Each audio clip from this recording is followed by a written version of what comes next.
स्वामी विवेकानंद जी कहते हैं, अपने सामने एक ही लक्ष्य रखना चाहिए। उस लक्ष्य के सिद्ध होने तक दूसरी किसी बात की ओर ध्यान नहीं देना चाहिए। रात दिन और सपने तक में उसी धुन में ही रहना चाहिए, तभी हमें सफलता मिलती है। तो इसी मोटिवेशनल लाइन के साथ आज हम दिन की शुरुआत करते हैं और आज हम लोग पढ़ेंगे यूथ कंपटीशन की जो बुक है उसमें 151 नंबर का क्वेश्चन, और ये है आदिकाल से। तो चलिए शुरू करते हैं आदिकाल का ये और 151 और आज का पहला क्वेश्चन। निम्नलिखित में से कौन सी रचना विद्यापति की नहीं है? कौन सी नहीं है?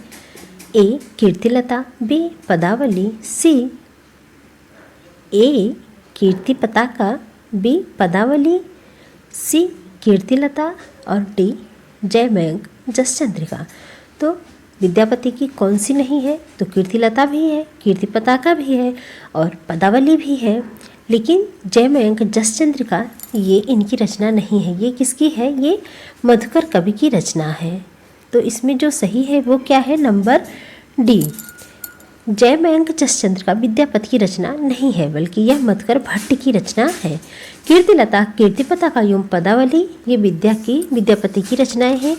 पदावली आदिकालीन कवि विद्यापति के प्रसिद्धि का आधार है। विद्यापति को जो प्रसिद्धि मिली वो किस आधार पर मिली? तो पदावली की वजह से ही उन्हें ये प्रसिद्धि मिली थी विद्यापति जी को।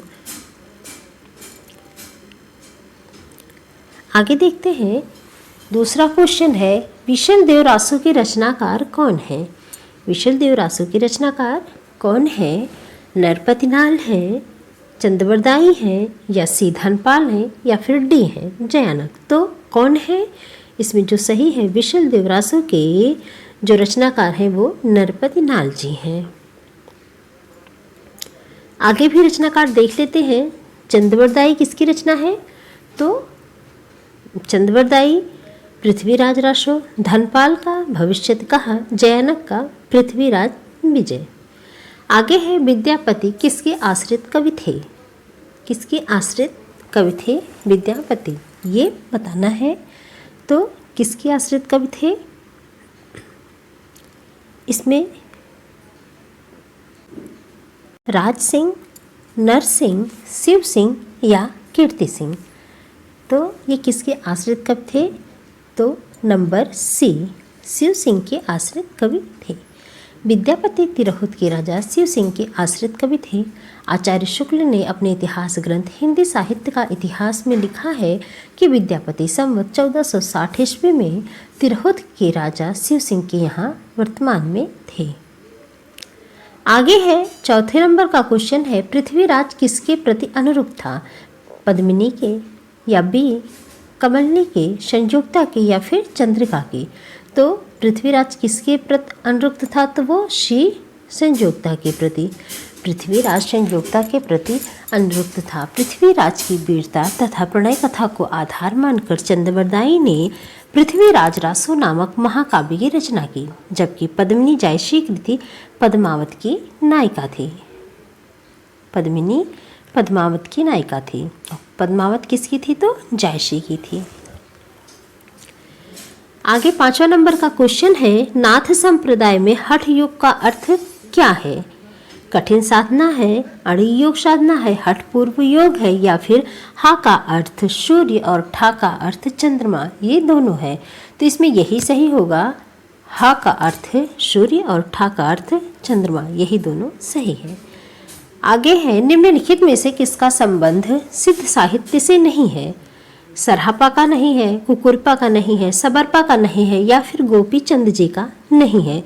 तो हम लोग देखते हैं सरहपा का भी संबंध है, कुकुरपा का भी है और सबरपा का भी है, लेकिन गोपी चंद का संबंध उनसे नहीं है। सिद्ध साहित्य से गोपी चंद का संबंध नहीं है। आगे है राउल बेल किस तरह की रचना है? राउल बेल जो है वो किस तरह की रचना है? तो राउल बेल जो है वो गद्य पद्य मिश्रित चंपू काव्य है, बी शुद्ध काव्य है, सी नाटक है, या फिर डी प्रेमाख्यान प्रबंध काव्य है।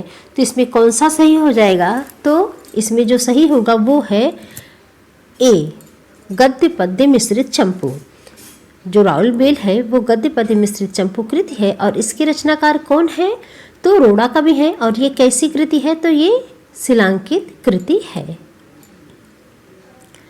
आगे है 98 नंबर का क्वेश्चन। हिंदी के किस इतिहासकार के मतानुसार शालिभद्र सूरी ने हिंदी के प्रथम कवि हैं? शालिभद्र सूरी हिंदी के प्रथम कवि हैं, किसने कहा है?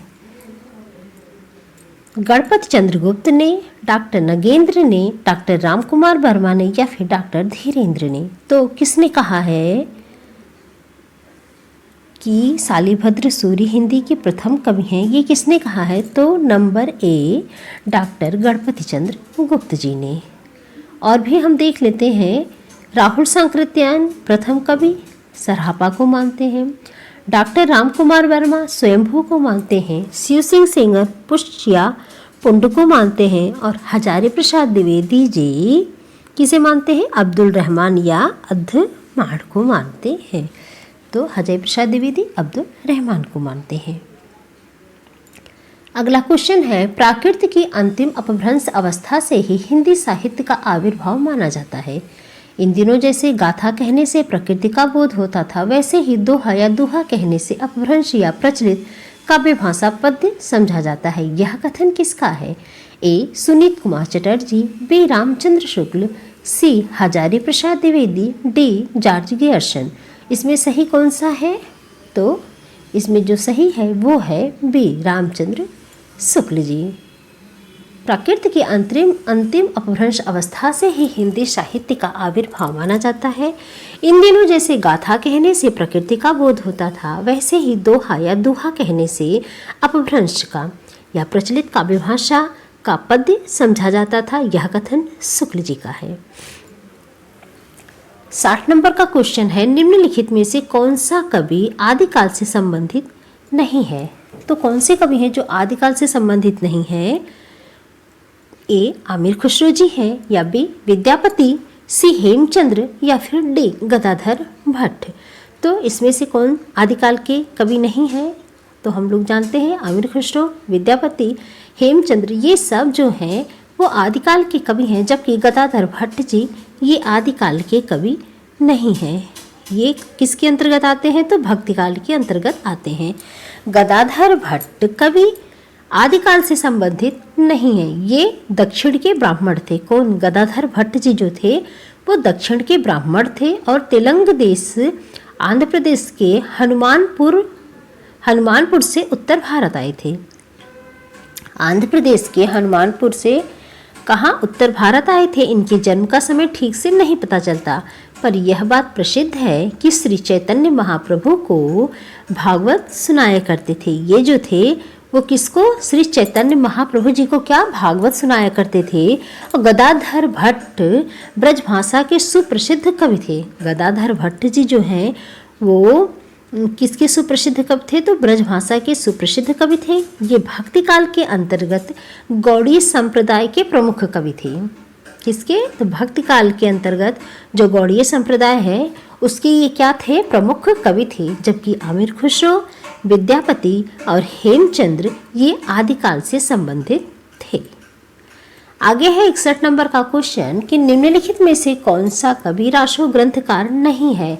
ए, विद्याधर, बी, भट्टकेदार, सी, श्रीधर, या फिर डी, जगनिक। तो कौन नहीं है? विद्याधर रासो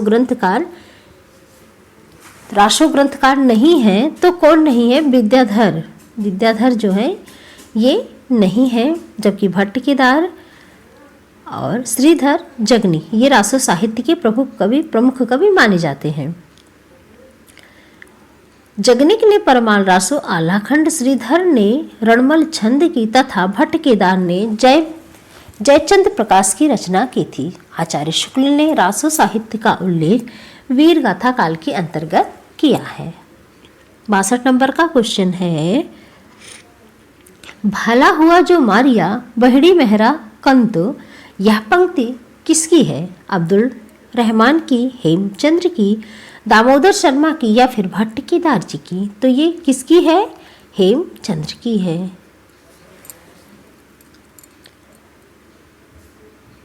भला हुआ जो मारिया बहिड़ी महारा कंतु, इस पंक्ति के रचनाकार हेमचंद्र जी हैं। इनका व्याकरण ग्रंथ सिद्ध हेमचंद्र शब्दानुशासन है।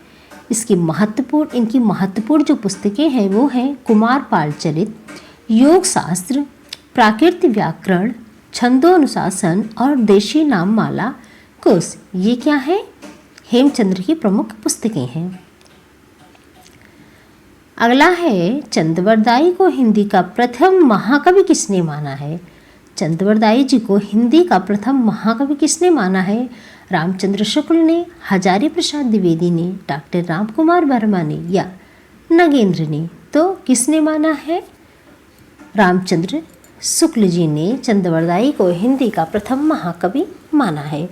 आचार्य रामचंद्र शुक्ल ने हिंदी का प्रथम महाकवि चंद्रवरदाई को माना है। शुक्ल ने लिखा है, चंद्रवरदाई हिंदी के प्रथम महाकवि माने जाते हैं और इनका पृथ्वीराज रासो हिंदी का प्रथम महाकाव्य है।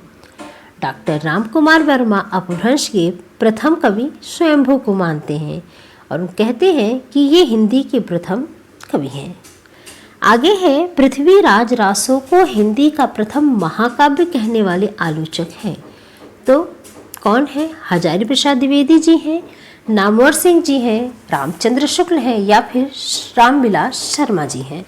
तो पृथ्वीराज रासो को हिंदी का प्रथम महाकाव्य कहने वाले आलोचक हैं, उनका नाम है शुक्ल जी। शुक्ल जी ने पृथ्वीराज रासो को हिंदी का प्रथम महाकाव्य कहा है और ये प्रथम महाकाव्य कहने वाले आलोचक हैं। इसके लेखक चंद्रवरदाई को ये प्रथम महाकवि मानते हैं। पृथ्वीराज रासो में 68 छंदों का प्रयोग किया गया है। हजारी प्रसाद द्विवेदी ने पृथ्वीराज रासो को सुख सुखी संवाद के रूप में रचित माना है। इसको चंद्रवरदाई के पुत्र जल्हड़ ने पूरा किया। किसको? पृथ्वीराज रासो को। 65 नंबर का क्वेश्चन है, राहुल सांकृत्यायन के अनुसार चर्या गीत और दोहा कोश की रचना करने वाले पहले बौद्ध सिद्ध हैं। कौन है? सरहपा है, कड़हपा है, डोम्बिपा है या फिर कमरिया है? तो कौन है इसमें? राहुल सांकृत्यायन जी के अनुसार चर्या गीत और दोहा कोश की रचना करने वाले प्रथम कवि सरहपा जी हैं।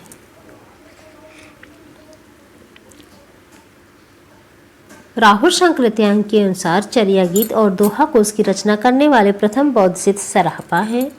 सरहपा को हिंदी का प्रथम कवि माना जाता है। इन्हें सरोज वज्र, राहुल भद्र आदि नामों से भी जाना जाता है। अगला है, मोरा जोबना नवेलरा भयो है गुलाल, कैसे गर्दीनी कसमुरी माल, सूनी सीज डरावन लागे बिरहा आगिन मोहि टस टस जाए। उपर्युक्त काव्य पंक्ति किस कवि की है? तो ये किसकी पंक्ति है? अमीर खुसरो जी की। अमीर खुसरो की पंक्ति है। देखते हैं इसमें, मोरा जोबना नवेलरा भयो है गुलाल, कैसे गर्दीनी कसमुरी माल। इसमें विद्यापति दिया हुआ है, लेकिन ये विद्यापति की रचना नहीं है, ये आमिर खुसरो जी की ही है। ये भी ऊपर वाले भी और सुनी सेज डरावन लागी, ये दोनों आमिर खुसरो की है और ये ब्रज भाषा में है, ये विद्यापति की रचना नहीं है। आगे देखते हैं, देसिल बैना सब जन मिठा तय तैसन जपो अहटहा, ये विद्यापति की रचना है, लेकिन वो विद्यापति की नहीं थी, वो अमीर खुसरो जी की ही रचना थी। आगे है, प्रेम कथा यही भांति विचारों, बूझी लियूं जो बूझे पारों। ये किसकी है? ये मलिक मोहम्मद जायसी जी की है। अगला क्वेश्चन है, सिद्ध हेमचंद्र शब्दानुशासन किस तरह का ग्रंथ है? ए व्याकरण संबंधी ग्रंथ है, बी ज्योतिष संबंधी है या फिर सी साहित्य संबंधी है या धार्मिक संबंधी। किस प्रकार का ये ग्रंथ है सिद्ध हेमचंद्र शब्दानुशासन? तो ये एक व्याकरण संबंधित ग्रंथ है। सिद्ध हेमचंद्र शब्दानुशासन व्याकरण संबंधी ग्रंथ है जिसके लेखक हेमचंद्र जी हैं। हेमचंद्र की अन्य रचनाएं काव्यानुशासन, शब्दानुशासन है। हेमचंद्र की अन्य रचनाएं काव्यानुशासन, शब्दानुशासन है। आचार्य हेमचंद्र संस्कृत के अंतिम महाव्याकरण थे और ये महापंडित भी थे, अतः हेमचंद्र को कलिकाल सर्वज्ञ कहा जाता है। हेमचंद्र को कलिकाल सर्वज्ञ कहा जाता है। अगला क्वेश्चन है, रचनाकार के अनुसार, रचनाकाल के अनुसार कवियों का सही क्रम क्या है? तो पहले कौन आएंगे? ए सरहापा, पुष्पदंत या अर्धमाड़ लुइपा, बी लुइपा सरहापा अर्धमाड़ पुष्पदंत, सी पुष्पदंत सरहापा लुइपा अर्धमाड़, या फिर सरहापा लुइपा पुष्पदंत या अर्धमाड़। तो इसमें जो सही क्रम है कवियों का, उसमें कौन सा सही है? इसमें नंबर डी सही है, सरहापा लुइपा पुष्पदंत और अर्धमाड़। देखिए सरहापा का समय कितना था? तो 7वीं से 8वीं सदी, लुइपा का 8वीं सदी, पुष्पदंत का 10वीं सदी और अर्धमाड़ का 12वीं सदी था। आगे है, सिद्धों से संबंधित रामचंद्र शुक्ल के कौन से कथन सही हैं? ए ब्रजयान में आकर महासुख का प्रवर्तन हुआ, बी नाथपंथ सिद्धों की परंपरा से नहीं निकलता, सी सिद्धों का साहित्य शुद्ध साहित्य के अंतर्गत नहीं आता है, या नंबर डी सिद्धों की वानियाँ सांकेतिक नहीं है। तो इसमें से शुक्ल जी का सिद्धों से संबंधित है ये जो कि शुक्ल जी का कथन है, इसमें से कौन सही है? तो इसमें जो है वो ब्रजयान में आकर महासुख का प्रवर्तन हुआ, ये सही है, और सिद्धों का साहित्य शुद्ध साहित्य के अंतर्गत नहीं आता, ये भी सही है। तो ए और सी यानी कि क्वेश्चन नंबर 69 का ए सही हो जाएगा, ए और सी।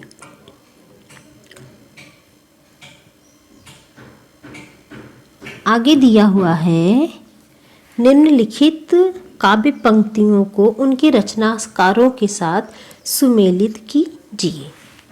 तो इसमें सुमेलित करना है, पंडिये साल सत्त वखाड़ी, ये किसकी रचना है? तो ये सरहापा की है, हम यही देख लेते हैं, ये सरहापा जी की है। उसके बाद है, बाहर 12 बरिस लय कुक्कुर जिए, ये किसकी है? तो यह यहाँ पे नहीं है इनकी रचनाकार, ये जगनिक की रचना है।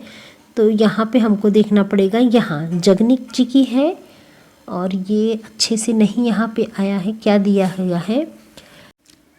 सी नंबर का है, बड़ कौशल तु राधे किनल कन्हाई लोचन आधे, ये किसकी है? तो ये जो है ये रचना है विद्यापति जी की, ये किसकी है? विद्यापति की है।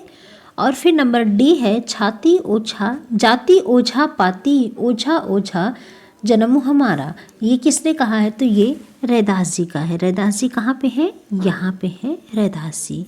और जो है जगनिक जी का हम लोग पीछे देख चुके हैं, जो जगनिक जी का था वो कौन सा था कि 12 बरिस लय कुक्कुर जिए, ये जगनिक जी की रचना थी। यहाँ पे देखिए दिया हुआ है, पंडिये अमल सत्य बखाड़ी सरहापा 12 बरिस लय कुक्कुर जिए, जगनिक की रचना है। आगे हम लोग देखते हैं 71 नंबर का क्वेश्चन है कि कालक्रम की दृष्टि से रचनाकारों का सही क्रम। यहाँ भी जो है वो सही क्रम लगाना है। तो इसमें कौन सही है? इसमें नंबर ए ही सही है, सरहापा पुष्पदंत अर्धमाड़ और हेमचंद्र। सरहापा का समय 769 ईस्वी है, पुष्पदंत का 10वीं शताब्दी, अर्धमाड़ का 12वीं शताब्दी और हेमचंद्र जी का भी 12वीं सदी है। आगे है, यंद्री का लड़बड़ा जिह्वा का फूहड़ा, काच का जति मुख का सती, जो सतपुरुष उत्तमो कथि, गोरखनाथ की दृष्टि से सच्चा साधक वही है जो संयमी हो, इंद्रिय दमन करने वाला हो, कूट भाषा बोलने वाला हो या महासुखवादी हो। नीचे दिए गए कूट में उत्तर को सही चुनिए। यहाँ दिया गया है कि कौन सा सही है, ए और तीसरा, ए में पहला और तीसरा सही है, बी में पहला और चौथा, इसमें कौन सा सही है? संयमी हो, इंद्रिय हो, इंद्रिय दमन करने वाला हो, या फिर जो है कैसा हो? तो इसमें हम लोग देख लेते हैं कौन सा सही है। इसमें एक तो सही हो गया पहला, ओके, कि संयमी हो और इंद्रिय दमन करने वाला हो, ये भी सही है। कूट भाषा बोलने वाला हो, गलत है। महासुखवादी हो, गलत है। तो इस हिसाब से हमारा डी नंबर का, इसमें डी नंबर हमारा सही होगा। कौन सा? डी नंबर का। देखिए, गोरखनाथ की दृष्टि से सच्चा साधक वही है जो पहला संयमी हो और दूसरा इंद्रिय दमन करने वाला हो। आगे है 73 नंबर का क्वेश्चन है ये, सिद्धों और योगियों की रचनाओं का जीवन की स्वाभाविक अनुभूतियों और दशाओं से कोई संबंध नहीं है, अतः ये शुद्ध साहित्य के अंतर्गत नहीं आते हैं। ये विचार किसका है? मुनिजिन विजय जी का है, रामचंद्र शुक्ल का है, हजारी प्रसाद द्विवेदी का है या धीरेन्द्र वर्मा जी का है? तो ये कथन शुक्ल जी का है। सिद्धों और योगियों की रचनाओं का जीवन की स्वाभाविक अनुभूतियों और दशाओं से कोई संबंध नहीं है, अतः वे शुद्ध साहित्य के अंतर्गत नहीं आती। यह कथन आचार्य रामचंद्र शुक्ल का है, जबकि मुनिजिन विजय, हजारी प्रसाद द्विवेदी और डॉक्टर धीरेन्द्र वर्मा का संबंध इस कथन से नहीं है। आगे दिया है, निम्नलिखित में से कौन सी रचनाएं पुष्पदंत द्वारा रचित नहीं है? आदि पुराण, योगसार, जसहरचर्य या उत्तर पुराण?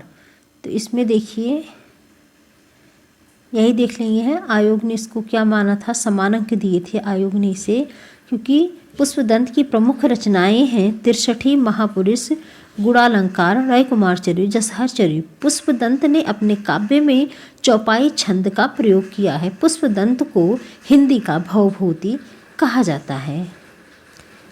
तो इसमें पुष्पदंत नहीं थे, इसीलिए जो है इसको आयोग ने एफ मान लिया था। आगे है, इश्क भरा है देख ले और जगत से दूर।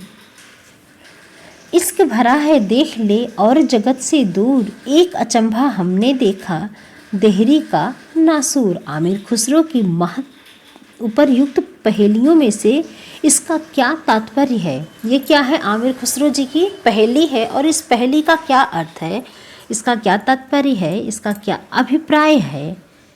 तो क्या अभिप्राय है इस पहेली का? सन्यासी, कुआं, खंडहर या प्रेमी का हृदय? तो इसमें कौन सा सही होगा? नंबर बी, कुआं। यहाँ पे महत्वपूर्ण पंक्तियाँ दी हुई हैं खुसरो जी की, देख लेते हैं। एक थाल मोती से भरा, सबके सिर पर औधा धरा, चारों ओर वह थाली फिरे, मोती उससे एक ना गिरे। ये क्या है? आकाश है। एक नार ने अचरज किया, सांप मार पिंजड़े में दिया, जो जो सांप ताल को खाए, सूखे ताल सांप मर जाए। ये क्या है? तो दीपक है। अर्थ ते उसका बूझेगा, मुँह देखो तो सूझेगा। अर्थ ते उसका बूझेगा, मुँह देखो तो सूझेगा। यह क्या है? दर्पण है। इनके रचित ग्रंथ हैं, किनके? आमिर खुसरो जी के द्वारा रचित जो ग्रंथ हैं वो हैं खालिक बारी, पहेलियाँ, मुकरियाँ, दो सुखने और गजल।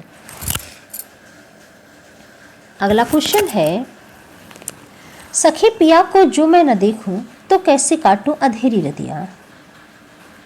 ये काव्य पंक्ति किस कवि की है? विद्यापति की है, नरपति नाल की है, आमिर खुसरो की है या फिर भट्ट केदार जी की है? तो ये जो पंक्ति है ये किसकी है? एक सेकेंड, आमिर खुसरो की पंक्ति है ये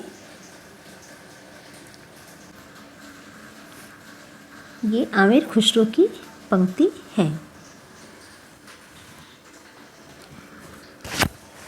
आमिर खुसरो को हिंदी खड़ी बोली का प्रथम कवि माना जाता है। इनकी प्रमुख रचनाएं हैं खालिक बारी, दीवाने हिंद भी, हालाते कन्हैया, मुकरिया, दो सुखने, गजल। इन्होंने सितार और तबला का आविष्कार किया। किसने? आमिर खुसरो जी ने सितार और तबला का आविष्कार किया। ये प्रसिद्ध संगीतज्ञ तथा हजरत निजामुद्दीन औलिया के परम शिष्य थे, जबकि आदिकालीन कवि विद्यापति की उपाधियाँ मैथिल कोकिल, कवि शेखर, अभिनय जयदेव, आदि, अभिनव, जयदेव आदि से है। इनकी प्रमुख रचनाएं हैं कीर्तिलता, कीर्ति पताका और गोरक्ष विजय। अगला क्वेश्चन है, अपभ्रंश के जो नमूने हमें पद्यों में मिलते हैं वे उस काव्य भाषा के हैं जो पुरानेपन के कारण बोलने की भाषा से कुछ अलग बहुत दिनों तक आदिकाल के अंत या इसके कुछ पीछे तक पोथियों में चलती रही है। यह कथन किसका है? राहुल शंकरत्यायन का है, शुक्ल जी का है, हजारी प्रसाद द्विवेदी का है या फिर नामवर सिंह जी का है? तो ये कथन किसका है? शुक्ल जी का है, नंबर बी। आचार्य शुक्ल ने हिंदी साहित्य के 9 वर्षों के इतिहास को लिया है, जिसे 4 भागों में बांटा है। वीरगाथा काल, आदिकाल, रीतिकाल, गद्यकाल। वीरगाथा काल 1050 से 1375 विक्रमी, भक्ति काल 1375 से 1700 विक्रमी, रीतिकाल 1700 से 1900, गद्यकाल 1900 से 1984। इसमें क्या करना है? मिलान करना है। तो प्रमुख रचनाकार और उनकी रचनाएं दी हुई हैं, तो देख लेते हैं हम इनमें से क्या सही है। प्राकृतिक प्रकाश, प्राकृतिक प्रकाश किसकी रचना है? तो प्राकृतिक प्रकाश जो है ये वर रुचि की रचना है। श्रावकाचार, श्रावकाचार देवसेन की रचना है। फिर प्रबंध चिंतामणि ये किसकी है? तो ये जो है मेरुतुंग जी की रचना है, जैनाचार्य मेरुतुंग की है। और कुमारपाल प्रतिबोध ये किसकी है? तो ये सोम प्रभु सूरी की रचना है।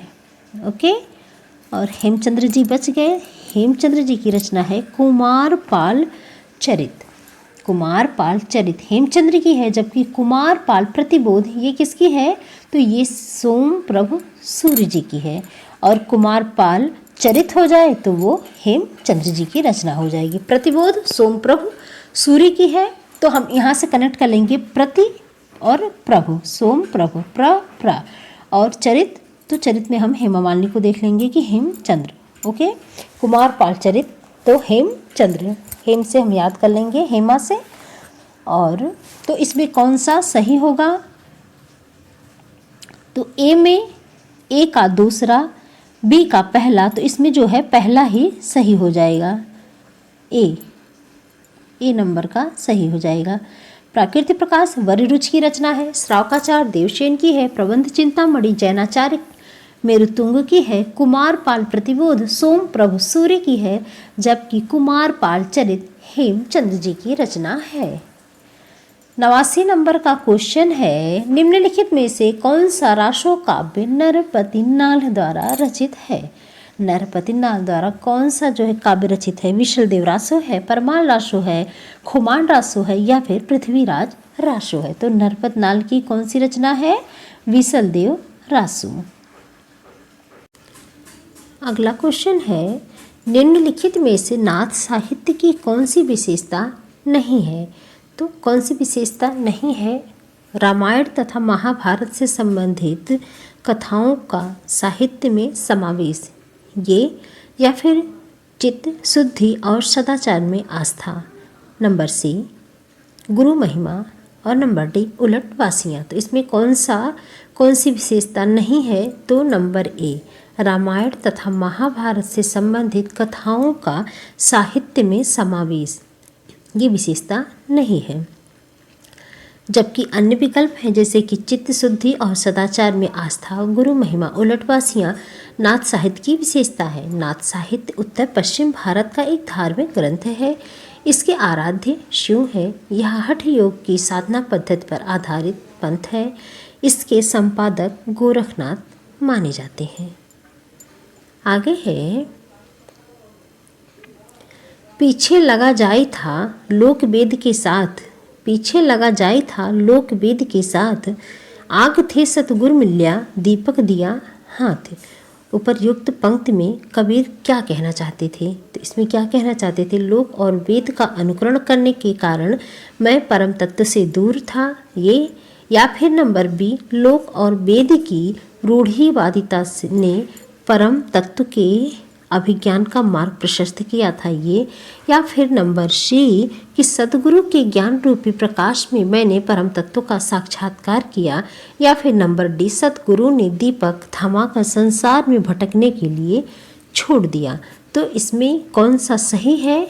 तो इसमें पहला तो ए सही है, लोक और वेद का अनुकरण करने के कारण मैं परम तत्व से दूर रहा, ये सही है। और दूसरा सही है कि सतगुरु के ज्ञान रूपी प्रकाश से मैंने परम तत्व का साक्षात्कार किया। तो इस तरह से ए और सी ये सही है, ए और सी यानी कि हमारा नंबर बी सही हो जाएगा। आगे है सहजज्ञान के प्रवर्तक हैं। सहजज्ञान के प्रवर्तक कौन है? सरापा है, सबरपा है, लुइपा है या कढ़ापा है? तो कौन है? सरापा है। सहजज्ञान के प्रवर्तक सरापा है। बौद्ध धर्म की सहजज्ञान अथवा ब्रजयान शाखा से संबंधित 84 सिद्धों में प्रथम सिद्ध कवि सरापा 8वीं शताब्दी इनका समय है को सहजज्ञान का प्रवर्तक माना जाता है। किसको? सरापा को। सरोज ब्रज या राहुल भद्र आदि नाम से भी सरापा को जाना जाता है। राहुल सांकृत्यायन ने हिंदी का प्रथम कवि ने माना है। सरापा द्वारा रचित ग्रंथ है दोहा कोश। भाव और शिल्प की जो परंपरा संत साहित्य में जाकर नए रूप में उभरी, उसका बीज रूप सरापा के काव्य में दृष्टव्य है। सबरपा इनकी पुस्तक है चर्यापद। लुइपा, कढ़ापा, डुमेपा, कुकुरपा आदि काल के अन्य प्रमुख सिद्ध कवि हैं। आगे है, ये भी पीडीएफ अच्छी नहीं आई है, फिलहाल मैं पढ़ने की कोशिश कर रही हूँ, आप लोग ध्यान से देखिए। संदेश रासक के रचयिता हैं। संदेश रासक के रचयिता कौन है? आमिर खुसरो जी हैं, अब्दुल रहमान हैं, लक्ष्मीधर हैं या हेमचंद्र हैं? तो संदेश रासक किसकी रचना है? अब्दुल रहमान की, नंबर बी। अपभ्रंश भाषा के समर्थ कवि अब्दुल रहमान ने संदेश रासक नामक हिंदी काव्य ग्रंथ की रचना की। संदेश रासक एक खंड काव्य है। संदेश रासक क्या है? एक खंड काव्य है जिसमें विक्रमपुर की एक वियोगिनी की विरह का कथा वर्णित है। खड़ी बोली के प्रथम कवि आमिर खुसरो हैं। असली नाम जिनका क्या था? अबुल हसन था। इन्होंने खालिक बारी, गजल आदि की रचना की है। अगला पॉइंट है, विद्यापति की कौन सी रचना अभी तक संपादित होकर प्रकाशित नहीं हुई है? कीर्तिलता, कीर्ति पताका, पदावली या इनमें से कोई नहीं। तो कौन सी रचना है जो अभी तक प्रकाशित नहीं हुई? तो वो है कीर्ति पताका। विद्यापति की रचना कीर्ति पताका अभी तक संपादित होकर प्रकाशित नहीं हो सकी है। हिंदी साहित्य के आदिकाल के श्रृंगारिक कवि तथा मैथिल कोकिल कवि शेखर व अभिनव जयदेव जैसे उपनामों से अभिहित किए जाने वाले विद्यापति ने कीर्तिलता, कीर्ति पताका एवं पदावली नामक काव्य ग्रंथों की रचना की। कीर्तिलता एवं कीर्ति पताका में अपने आश्रयदाता कीर्ति सिंह एवं शिव सिंह की वीरता का वर्णन उन्होंने किया है। 85 नंबर का क्वेश्चन है, आत्मबोध किसकी रचना है? आत्मबोध जो है वो किसकी रचना है? जलंधर नाथ की, गोरखनाथ की, मच्छेंद्रनाथ की या इनमें से कोई नहीं। तो किसकी है? नंबर बी, आत्मबोध गोरखनाथ की रचना है।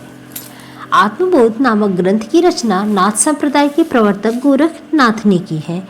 गोरखनाथ की अन्य जो रचनाएं हैं जैसे कि गुरु महिमा, इंद्र निग्रह, प्राण साधना, वैराग्य कुंडलिनी, जागरण एवं शून्य समाधि प्रमुख है। पीताम्बर दत्त बर्थवाल ने गोरखनाथ की रचनाओं का संकलन गोरखबानी नाम से किया है। अगला है, माधव हम परिणाम निराशा, यह काव्य पंक्ति किस कवि की है? तो ये सूरदास की है, विद्यापति की है, सुंदरदास की है, विद्यापति की है, सूरदास की है या फिर रसखान की है। तो माधव हम परिणाम निराशा ये विद्यापति की काव्य पंक्ति है।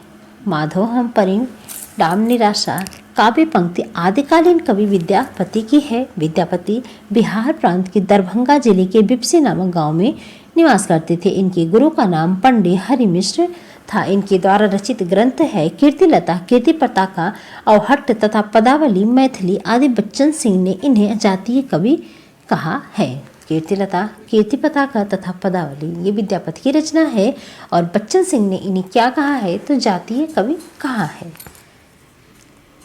आगे है दोहा बौद्ध गान व दोहा का संपादन किसने किया था? बौद्ध गान व दोहा का संपादन राहुल शंकराचार्य ने किया था, सूर्यकांत शास्त्री ने किया था, प्रबोध चंद्र बागची ने किया था या फिर हरप्रसाद शास्त्री जी ने किया था। तो बौद्ध गान और दोहा इसका संपादन किसने किया था? तो डी हरप्रसाद शास्त्री जी ने किया था। और भी देख लेते हैं कौन से ग्रंथ को किसने संपादन किया था। तो हरप्रसाद शास्त्री ने बौद्ध गान व दोहा, प्रबोध चंद्र बागची ने दोहा कोश, राहुल शंकराचार्य ने हिंदी काव्य धारा। 88 नंबर का क्वेश्चन है सिद्ध कवियों द्वारा प्रयुक्त भाषा को क्या कहा जाता है? सिद्ध कवियों द्वारा जो प्रयुक्त भाषा थी उसे क्या कहा जाता है? डिंगल, अपभ्रंश, अवहट्ट या संध्या। तो उसे क्या कहा जाता है? संध्या भाषा कहा जाता है। बौद्ध धर्म की ब्रजयान या सहजयान शाखा का प्रचार करने वाले सिद्ध कवियों में संध्या भाषा शैली का प्रयोग अपनी रचनाओं में किया। संध्या भाषा वस्तुतः अंतःसंधात्मक अनुभूतियों का संकेत करने वाली भाषा है। इसीलिए यह अर्थ खुलने पर ही समझ में आती है। इसकी भाषा का प्रयोग नाथ योगियों ने भी किया है। कबीर आदि के संतों में इसी भाषा शैली को उलटबासी कहा जाता है। संध्या भाषा को क्या कहा जाता है? उलटबासी भी कहा जाता है। राहुल शंकराचार्य ने 84 सिद्धों में सरहपा को हिंदी का प्रथम कवि माना है। सरहपा कृति, दोहा कोश तथा सबरपा कृति, चर्यापद सिद्ध साहित्य की प्रमुख रचनाएं हैं। 89 नंबर का क्वेश्चन है निम्नलिखित में से किस रासो काव्य का मूल वर्ण विषय वीर रस न होकर श्रृंगार रस था? तो किसका था? खुमार रासो का था, पृथ्वीराज रासो का था, विशलदेव रासो का था या फिर परमाल रासो का था? तो किसका था? नंबर सी विशलदेव, एक मिनट, विशलदेव रासो जी का था, विशलदेव रासो का था। ओके। नरपति नालकृत विशलदेव रासो मुख्यतः एक मुक्तक ये काव्य है और विशलदेव रासो आदिकालीन रासो काव्य परंपरा की श्रृंगारिक रचना है। इसमें भोज परमार की पुत्री राजमती एवं राजा विशलदेव तृतीय के विवाह वियोग एवं पुनर्मिलन की कथा सरस शैली में प्रस्तुत की गई है। आदिकालीन रचना विशलदेव रासो की श्रृंगार परंपरा विद्यापति और आदिकाल के प्रेमाख्यान काव्य में होते हुए रीतिकाल के श्रृंगार काव्य के रूप में चरम विकास को प्राप्त होती है। आदिकालीन रचना जो है विशलदेव रासो की श्रृंगार परंपरा विद्यापति और भक्ति के काल के प्रेमाख्यान काव्यों से होती है और यह रीतिकाल के श्रृंगार काव्य के रूप में किसमें चरम विकास को प्राप्त होती है। 90 नंबर का क्वेश्चन है आल्हा खंड का दूसरा नाम है? परमाल रासो है, विशलदेव रासो है, खुमान रासो है या फिर हमें रासो है? तो आल्हा खंड का जो दूसरा नाम है वो क्या है? परमाल रासो। Number A Parmal Raso. जगनिक द्वारा रचित ग्रंथ रासो ग्रंथ आल्हा खंड का दूसरा नाम परमाल रासो है। विशलदेव रासो के रचयिता नरपति नाल है, खुमार रासो के रचयिता दलपति विजय है तथा हमें रासो के रचयिता कौन है? सारंग धर है। आगे है 91 नंबर का क्वेश्चन है परमाल रासो काव्यकृति का कवि नाम है। परमाल रासो जो काव्यकृति है उसके कवि का क्या नाम है? नल्ह सिंह भट्ट है, जगनिक है, हेमचंद्र है या फिर सारंगधर है? तो क्या नाम है उनका? परमाल रासो किसकी रचना है? तो नंबर बी जगनिक की रचना है। आल्हाखंड नाम से प्रसिद्ध रासो काव्य ग्रंथ परमाल रासो के रचयिता जगनिक है। इस रासो ग्रंथ में जगनिक ने अपने आश्रयदाता चंदेल शासक परमार्दिदेव के दो वीरों आल्हा एवं उदल की वीरता का वर्णन किया है। नरसिंह भट्ट ने विजयपाल रासो की तथा सारंगधर ने हम्मेद रासो की रचना की। आगे है अच्युत चरण तरंगिनी शिव सिर मालति माल हरि न बनायो सुरसुरी कीजो इंदेव भाल इंदो भाल। यह दोहे के रचनाकार कौन है? ये दोहा किसका है? रहीम का है, रशलेन का है, रशखान का है या महासहाय का है? तो ये जो दोहा है वो है नंबर ए रहीम का। ये देखिए यहाँ पे दिया हुआ है पंक्ति और उसके रचनाकार।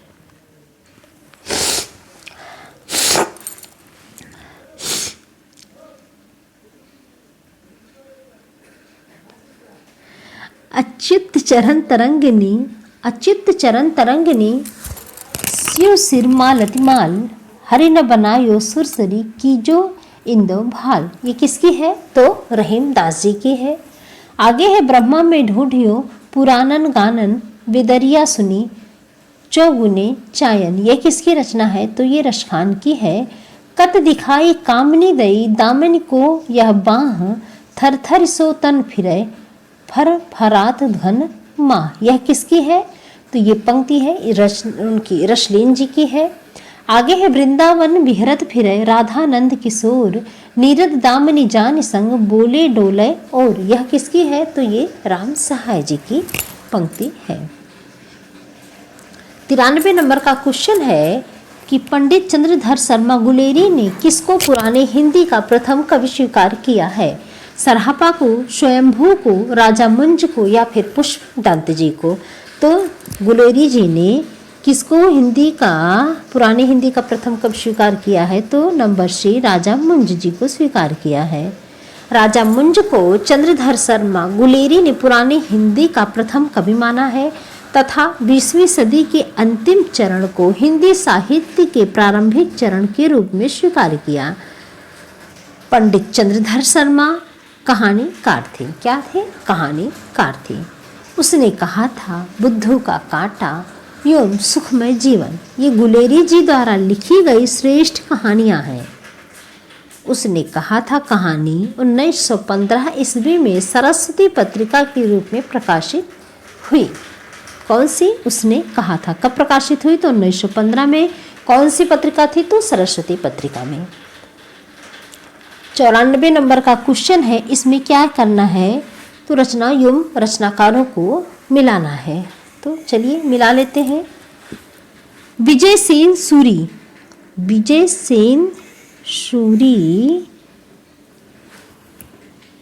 किसकी रचना है? विजय सेन सूरी तो ये है रेवंत गिरी राश की। नरपति नाल तो ये हो गए विशल देव राशों की। शालिभद्र सूरी तो शालिभद्र सूरी है भारतेश्वर बाहुबली रास की। आसव कब क्या है? चंदन बाला रास। और योगसार ये किसकी है? तो ये डोमिब्बा की है। डोमिब्बा की रचना है योगसार। तो इस तरह से जो इसमें सही होगा वो कौन सा सही होगा? Number B. विजय सेन सूरी रेवंत गिरिराज की रचना है। नरपति नाल विशल देवराशों की है। शालिभद्र सूरी भारतेश्वर बाहुबली असह चंदन बाला रास डोमिब्बा योगसार की रचना है। आगे हम लोग देखते हैं 95 नंबर का हालाते कन्हैया किसकी रचना है? हालाते कन्हैया किसकी रचना है? तो पूरन भगत की है, विद्यापति की है, आमिर खुसरो की है या इनमें से कोई नहीं? तो ये किसकी रचना है? हालाते कन्हैया आमिर खुसरो जी की रचना है। नंबर सी सही हो जाएगा। हालाते कन्हैया आमिर खुसरो की रचना है। उत्तर प्रदेश के एटा जिले में पटियाली गांव में 1255 ईस्वी में जन्मे आमिर खुसरो को हालाते कन्हैया आमिर खुसरो की रचना है। उत्तर प्रदेश के एटा जिले में पटियाली गांव में 1255 ईस्वी में जन्मे आमिर खुसरो को खड़ी बोली हिंदी का पहला कवि माना जाता है। खालिक बारी दोसुख ने खुसरो की पहेलियाँ, मुकरियाँ तथा गजलें आमिर खुसरो की क्या है प्रमुख रचनाएं हैं। कीर्तिलता एवं कीर्तिपता का विद्यापति की रचना है। कीर्तिलता और कीर्तिपता का विद्यापति की रचना है।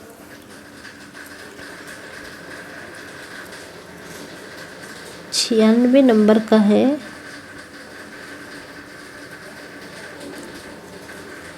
छियानवे नंबर का क्वेश्चन है, आदिकाल में किन ग्रंथों की प्रधानता रही है। आदिकाल में किन ग्रंथों की प्रधानता रही है। तो वीर ग्रंथ की, साखी की, रासों की या फिर सूफी की। तो किसकी प्रधानता रही है। नंबर सी, रासों की प्रधानता रही है। आदिकाल में रासो ग्रंथ की प्रधानता रही है। इन्हीं रासो ग्रंथों के आधार पर आचार्य शुक्ल ने इस काल का नाम आदिकाल रखा। इस काल के प्रसिद्ध रासो ग्रंथ इस प्रकार है। पृथ्वीराज रासो, खुमार रासो, विशल देव रासो और नरपति नाल। और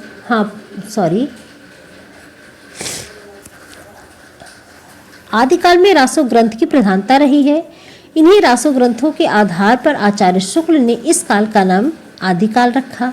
इस काल के प्रसिद्ध ग्रंथों के नाम इस प्रकार हैं, जैसे कि पृथ्वीराज रासो, खुमार रासो, विशल देव रासो और परमार रासो। अगला है 97 नंबर का क्वेश्चन है, आचार्य हजारी प्रसाद द्विवेदी के अनुसार 14वीं सदी 14वीं-15वीं शताब्दी के हिंदू मुसलमानों, सामंतों, शहरों, सेना के सिपाहियों और लड़ाइयों का जीवंत और यथार्थ वर्णन किस कृति में हुआ है। हमीर काव्य में, कीर्ति कौमुदी में, कीर्ति पताका में या कीर्ति लता में। तो किस में हुआ है। कीर्ति लता में।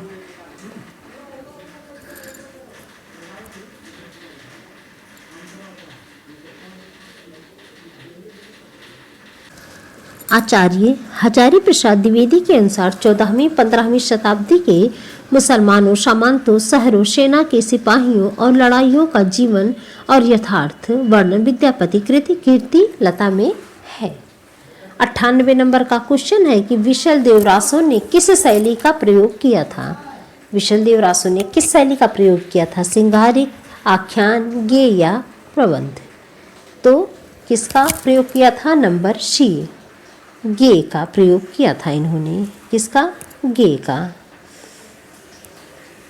गेय शैली का प्रयोग विशल देव रासो ने किया था। विशल देव रासो में किस शैली का प्रयोग हुआ था। तो गेय शैली का प्रयोग हुआ था। विशल देव रासो की रचना संवत 1212 में नरपति नाल ने की थी। इस काव्य ग्रंथ के रचित नायक भोज परमार की पुत्री राजमती और अजमेर के राजा विशल देव तृतीय थे। अन्य रासो काव्य की भांति विशल देव रासो वीर काव्य ना होकर विरह काव्य है। इसका मूल रूप से गेय काव्य है।